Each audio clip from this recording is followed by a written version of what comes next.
So today we're going to talk about implementation. You have finished your projects up through how they pass to become law.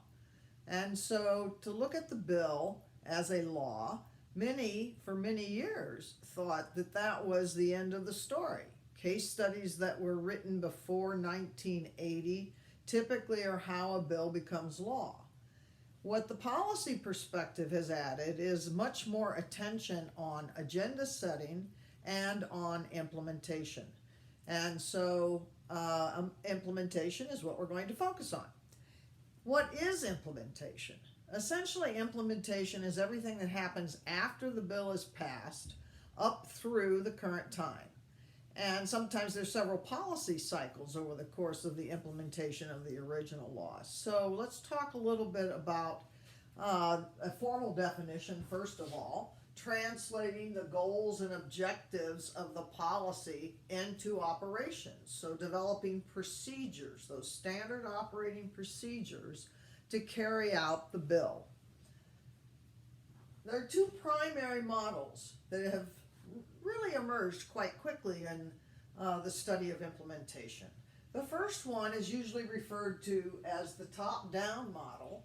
Your article that you're going to read on Implementation as Evolution by Majone and Wildavsky, that article actually talks quite a bit about the history of the implementation scholarship, and they use the term the control model.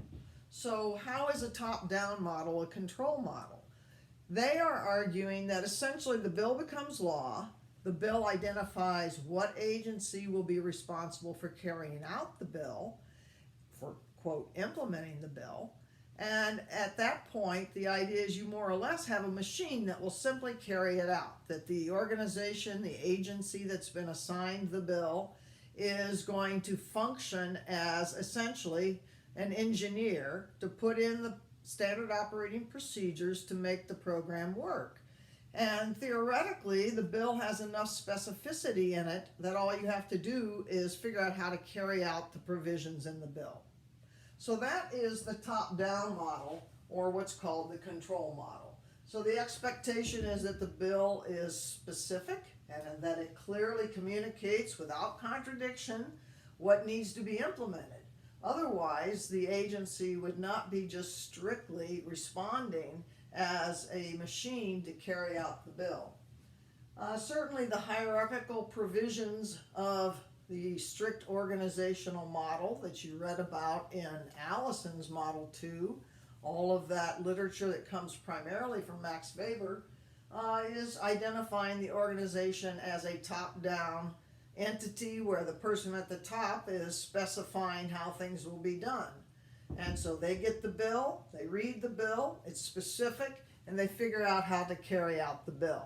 And it's not up to people in the agency to offer their opinion or point of view. The other primary model is called the bottom-up model. And what they argue is that very rarely is the bill that clear or specific. It's a political document. It has had to make compromises, and that generally the agency must use discretion to figure out what general terms in the bill mean. General terms in the bill may have meant that it was easier to get the bill passed, but it also means that it's more difficult to implement it in some litigious way. So here the idea is that you will have to deal with local pressures in the area where the agency actually is located and has to carry out the program, that there will be local political realities they have to deal with, that they will have to deal with the interest groups in the area that are powerful and that will put pressure on the agency to implement or not implement things a certain way, and that even your own fleet of bureaucrats who are actually going to carry out these programs may have a particular point of view that in some ways conflicts with what's in the bill. You also have other influences, not necessarily things that are at the bottom of the hierarchy in that organization that are putting pressure on the agency, but rather that you've got courts and court rulings, that you have other agencies that are putting pressure on you to do things a particular way. You have interested legislators, and you have potentially foreign governments who are putting pressure. So it is a much more realistic model in the sense of accepting that there will be politics involved and the realities of a lot of general things that were said in a bill that when you try to make them specific become quite a bit more challenging.